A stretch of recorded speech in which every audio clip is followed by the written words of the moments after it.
Hello, my name is Charles Wheeler, and I'm a student at Full Sail University, and I would like to present Decisive Battle Tactics. The player must control armies throughout history and engage in strategic battles. The rules of DBT is to dominate the opposition. The player must figure out which is the best strategy that will lead them to victory. Each battle will be unique in their own way.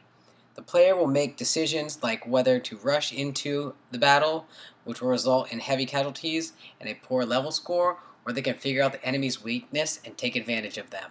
Now I'd like to discuss DBT's mechanics. The first mechanic that the player will experience is the point in clicking to maneuver the battlefield. If the player chooses to play as one of the individual units on the ground, then the mechanics will be shooting, running, jumping, and controlling vehicles.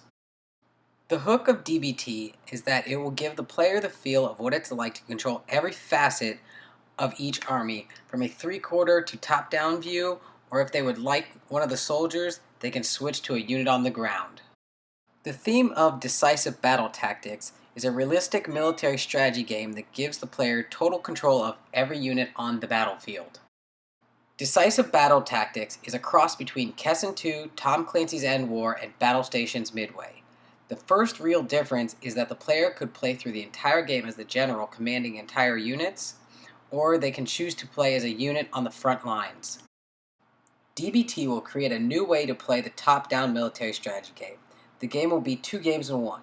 It will be a different playthrough almost every time depending on which way the player would like to manage the battlefield, and they can change history depending on which side they chose. The goal of DBT is for the player to play through historical battles and defeat the enemy army that stands in the way, and to also have fun while possibly changing the course of history. Thank you for your time.